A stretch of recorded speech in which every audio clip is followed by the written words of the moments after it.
2 weekends ago, coming off the release of Part the Mistveil, we had our first Commoner Crawl event with Mistveil legal. Now, I took Benji into that matchup because I wanted to try out some of the new Tiger cards, ended up going second. So today what I want to do is cover that deck with some of the edits I made after playing it that weekend. A huge shout out to our channel members for supporting what we do here. If you want to get involved with the channel and the Dice Commando community, please consider joining as a channel member. Remember, these videos are only possible with your support. You can show that support with a like, a subscribe, and by leaving us a comment and sharing your feedback. Community first, and go Commando. Hey there, my flesh and blood friends. Welcome back to Dice Commando and Go Again, a fabulous cast. Another installment of Dice Commando here on the series where we talk all things Commoner, but today specifically I'm covering the the changes I've made to the Benji deck that I played a couple weeks ago at the Commoner Crawl. Now, coming out of Mistveil, I really wanted to give Benji a run. First off, I've had a lot of faith in Benji kind of as a fringe hero in Commoner for a while, but then specifically one of the cards that came out which really piqued my interest was Biting Breeze. So Biting Breeze, we'll just throw up the yellow because why not? But so it's a 0-2, well, it's a 0-3-2-1. Obviously, we'd be interested in the yellow and the blue, both of which we're playing. And when this hits, create a Crouching Tiger new banish zone, and you can play it this turn. So that combined with Benji's ability is very interesting because it's kind of a double strike in sorts, right? That being a Majestic. Okay. So as long as you can play Biting Breeze first, if they don't block it, you get the Tiger, which then would suck up Benji's ability. Because as many of you who've played Benji know, sometimes, depending on your hand, that +1 can actually be a problem, right? And a lot of times, one of the better plays is to use it on a Kodachi, right? So then the Kodachi is coming in for 2. But there are weird edge cases where they're going to be blocking that Kodachi anyway. So all you're really doing is making sure they're forcing it with a card and not armor, which itself has value, to be clear, not a bad thing. But it just puts more stuff on the chain. It also helps you get closer to your mask triggers or to flying kicks or whatever it may be, right, where you want links or salt the wounds or whatever. So anyway, this is the primary card that I was very interested in. Actually, aside from the now staple, in my opinion, Battlefront Bastion, that was really the only card that we are now playing. I was playing Water the Seeds because I thought it would be good. I ended up taking that out from the original build. So without further ado, and yes, the link's already below and you've jammed it and I get it.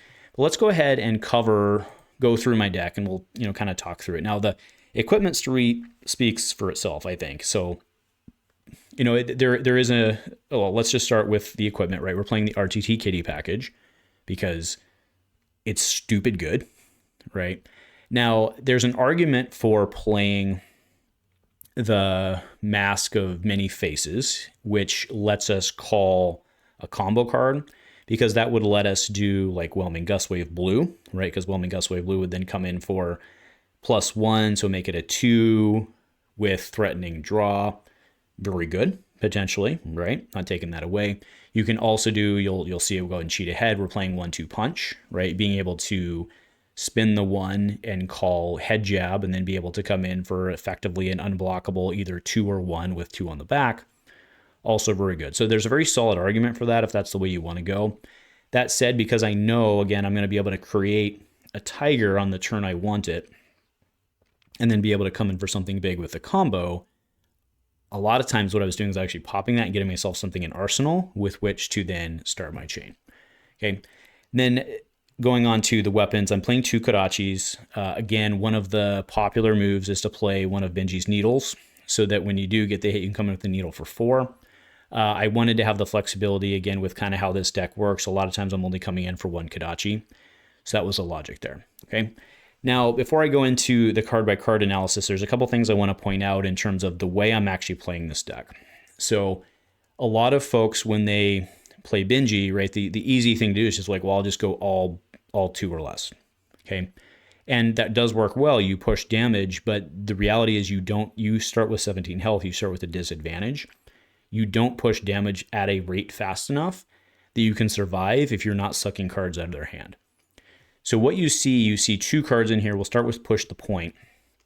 Push the Point is especially nasty in that you can effectively deliver an on-hit. In many cases, you can guarantee an on-hit, right?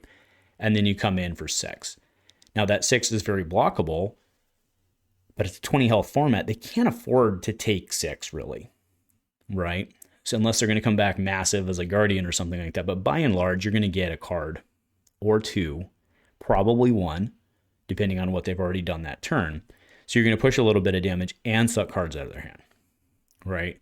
So I think that's very good. And then, you know, kind of in the same vein, Critical Strike, obviously, if we weren't in Commoner, we'd be playing, you know, maybe some other things, something with combo maybe, so we could flick flag, but you get it, right? So that's why Critical Strike and Push the Point specifically are in there. Now you also see there's 2 other, let's call it chain enders in here of sorts. We have Flying Kick, which is, you know, kind of a ninja staple at this point, right? Kodachi, Flying Kick, you get it. Or in this case, Kodachi, Unblockable, Flying Kick. Works very good, very repeatable.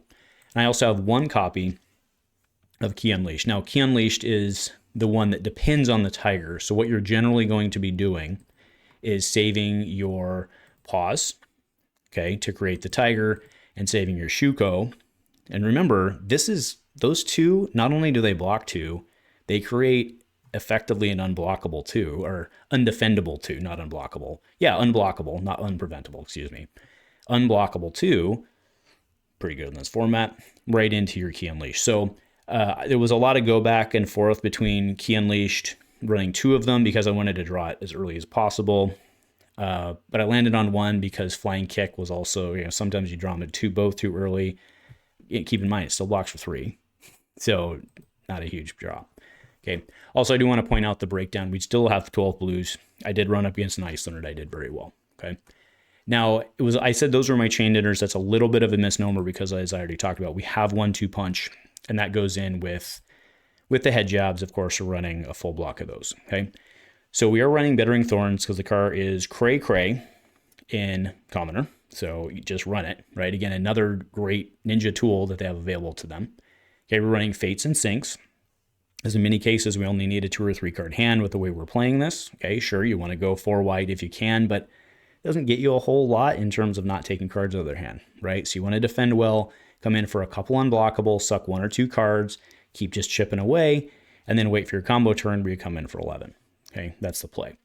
Now, a card that is also utility is Be Like Water. So Be Like Water does the Massive Many Faces thing potentially. If you pay 1 into it, it can become a head job, which then works well into that. Now, Be Like Water in of itself, though, just on the surface, is a 0-2 go again, which is like right up Benji's alley. I mean, it's a 0-2, 0-1, depending on, and I was originally playing some blue Be Like Waters, but I was playing 1 2 weeks ago, and I've actually dropped 1 to go. I was at 13 blues. Now I'm at 12, and that was the drop. We also have Ride the Tailwind. There is some cheeky edge cases where you can ride the Tailwind into like a Scar for Scar, though, like maybe you're not behind on health, you can do a Scar for Scar. I was originally playing 2 Salt the Wounds, and you can like try and do that cute thing, but then you're not ending with Salt in the Wound, so it's not as cute as you think, but functionally it's still a 0-2 go again. As remember, as is Biting Breeze, right? And if they throw 2 armor to block Biting Breeze, that's good for you, right?